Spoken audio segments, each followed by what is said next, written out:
بجی ہیں چند سانسیں یا نبی تشریف لے آؤ کہ رستا تک رہی ہے آپ کا بیمار کی چوکھٹ۔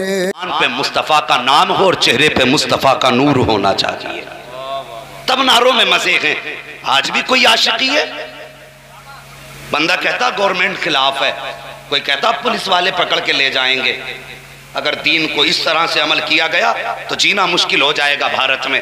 تیری اوقات کیا ہے اور خود کیا ہے؟ تو تجھے ایک عاشق کی کہانی سناؤں، مصطفیٰ کے دیوانے کی ایک بات بتاؤں۔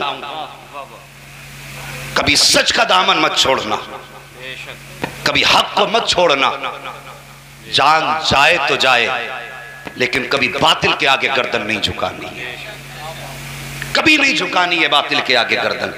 ایک عاشق کی کہانی سناؤں۔ آج بندہ کہتا کہ نہیں جی ابھی میں تو آپ لوگوں کی ہمت کو داد دے رہا ہوں، بارش میں بیٹھے، کہیں اور کا جلسہ ہوتا گھر بھاگ گئے ہوتے۔ کہتا یار بخار آ جائے گا تھوڑی دیر بیٹھ گئے تو، جھاڑا لگ جائے گا، کرونا والے پکڑ کے لے جائیں گے، بھاگ جاتے چھوڑ کر کے۔ اور یار کس کی محفل چھوڑ کے جا رہا ہے؟ خدا کی قسم اگر وہ نہ ہوتے تو تیری میری سانسیں تک نہ ہوتی، سانسیں بھی نہیں ہوتی، دھڑکنے سے مطلب ہی کیا ہے، تیرا میرا وجود نہ ہوتا۔ ان کی محفل میں بیٹھے ہو یار، پھر عقیدہ بھی رکھو نا۔ میں نے پہلے کہہ دیا انہیں جانا انہیں مانا، نہ رکھا غیر سے کام، للہ الحمد میں دنیا سے مسلمان گیا۔ ایک بچہ پیدا ہوا اور وہ بچہ حضرت ابو بکر صدیق کا نواسا ہے، نام حضرت عبداللہ ابن زبیر ہے۔ حضرت ابو بکر صدیق کی شہزادی حضرت اسماء بنت ابو بکر بیٹے کو اٹھا کے گود میں لائیں، محبوب کی گود میں ڈال دیا۔ سوچو جسے پیدا ہونے کے بعد نبیوں کے امام کی گود ملی ہو وہ کتنی شان والا ہوگا۔ آج ہمیں تمہیں جوانوں اگر مدینہ دکھائی خواب میں دے جائے تو پوری زندگی اس خواب پہ ناز کرتے ہیں کہ ہم نے ایک رات مدینہ دیکھا تھا۔ اور پھر سوچو وہ کتنے نصیبوں والے ہوں گے جنہیں گود مصطفیٰ کی ملی ہو۔ میرے نبی کی گود میں لا کے شہزادے کو ڈالا حضرت اسماء نے، حضور نے اپنا لعاب دہن لیا، حضرت عبداللہ ابن زبیر کے منہ میں ڈال دیا۔ جب منہ میں ڈالا نا لعاب، پھر دیکھو برکتیں جسم میں اتری، اور تاریخ گواہ ہے عمر شریف آپ کی 90 برس ہوئی۔ کتنی؟ بولو، اگر ایسے بولو گے تو پھر کیسے کام چلے گا؟ کتنی؟ ہاں اردو سمجھتے ہیں نا ادھر کے لوگ بھی۔ تو 90 سال عمر شریف ہوئی، ایک روایت کے مطابق 70 سال ہوئی، تو 70 سے 90 کے بیچ میں آپ کی عمر ہوئی، اور آپ کی والدہ کی عمر شریف 110 سال تھی۔ کتنی؟ 110 سال۔ کربلا میں خاندان نبوت شہید ہوا۔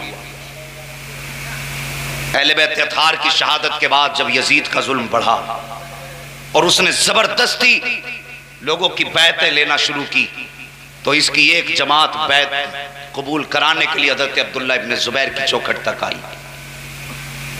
آپ نے مقابلہ کیا، تلوار چلائی، صبح سے شام ہو گئی، تلوار چلاتے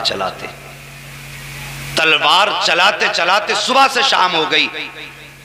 جب فوجیوں نے یہ دیکھا کہ یہ 78 70 80 90 سال کا بوڑھا، صبح سے شام ہو گئی، تھکا دیا اس نے، کتنے فوجی مار دیے، آخری اس پہ کیسے کنٹرول کیا جائے؟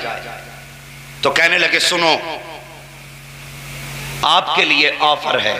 کون سا؟ کہ آپ بیعت قبول کر لو، گورنری ملے گی، اتنا انعام ملے گا، اتنی دولت ملے گی۔ آج بندہ چائے پہ بک جاتا ہے، کسی نے بیٹھک میں بٹھا کے سگریٹ پہ لا دی، یہ اوقات آدمی کی ایک سگریٹ پہ بک جاتا ہے۔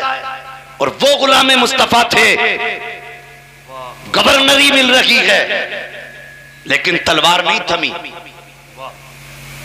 کہا سوچ لو اگر تمہارا دماغ کام نہ کرتا ہو ماں سے مشورہ کر لو. جیسی بات اتنی مخالفین نے کہی, تلوار روکی, ماں کے پاس چلے گئے, ماں کی خدمت میں جا کے بیٹھے. ماں کی آنکھوں کی بینائی ختم ہو چکی تھی, گردن جھکائی بیٹھ گئے. ماں کہا جی بیٹا, کہا صبح سے شام ہو گئی لڑتے لڑتے, ابھی تک تیرا بیٹا تھکا نہیں ہے. کہا بیٹے پھر کیوں آیا ہے؟ کہا ماں ان لوگوں نے یہ کہا ہے اگر بیعت قبول کر لی جائے, اگر بیعت قبول کر لی جائے تو گورنری دیں گے. ماں بتا تو سکی بیعت پیاری ہے یا شہادت پیاری ہے؟ جیسے اتنی بات ماں نے سنی تھی نا, آج کی ماں کہتی بیٹے باہر مت نکلنا, لڑائی ہو رہی ہے, کوئی پتھر نہ لگ جائے, کوئی لکڑی نہ لگ جائے, کہیں تیرے چوٹ نہ آ جائے. وہ ماں کتنی شان والی ماں تھی. ماں نے بیٹے کی زبان پہ اتنا جملہ آتے دیکھا نا, فوراً ماں کے بڑھاپے میں تیور بدل گئے. بڑھاپے کی ساری طاقت اکٹھا کی ہے حضرت اسماء بنت ابو بکر نے, اور اس کے بعد کہا تھا اگر تیری نظر میں یہ بات ہے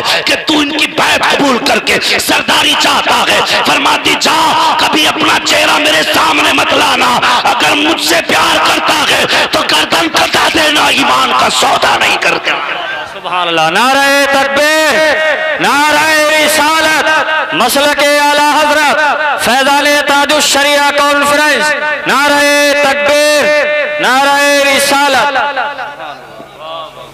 ہاں جوانو, رشتہ مصطفیٰ سے مضبوط کرو. ماں نے اتنی بات کہی بیٹے پھر مجھ سے رشتہ مت رکھنا, میں تجھے معاف نہیں کروں گی. اٹھے گئے اور اٹھنے کے بعد گئے اپنے گھر کے اندر گئے, زرہ پہنی جا کر کے. زرہ یہ لوہے کا وہ کوچ ہوتا ہے جو سینے کی حفاظت کے لیے ہوتا ہے, سینہ بند ہوتا ہے. آئے پہن کے, پہننے کے بعد ماں کو سلام کیا. ماں نے کہا بیٹے کیا ارادہ ہے؟ کہنے لگے ماں اجازت دے, دشمنوں کے مقابلے میں جا رہا ہوں. جیسی ماں نے اتنا سنا بازو پھیلا دیے. ہاں ساقی, ماں نے جب بازو پھیلائے ہیں حضرت عبداللہ ابن زبیر آگے بڑھے. ماں کے سینے سے سینہ جب ٹکرایا ہے, ماں کے جسم پر جب زرہ کا احساس ہوا, ماں نے کہا بیٹے بتا تو سکی تیرے بدن پہ کیا چیز ہے جو میرے بدن میں چبھی ہے؟ کہتے ماں میں نے زرہ پہن رکھی ہے. بیٹے کس لیے پہنی ہے؟ کہا ماں میں نے اس لیے پہنی ہے, سنا کہ جب انہوں نے کربلا میں نبی کے نواسوں کو شہید کیا تھا تو ان کی لاشوں پر گھوڑے دوڑائے تھے, ان کی لاش کی بے حرمتی کی تھی. کہتے ماں مجھے ڈر لگ رہا ہے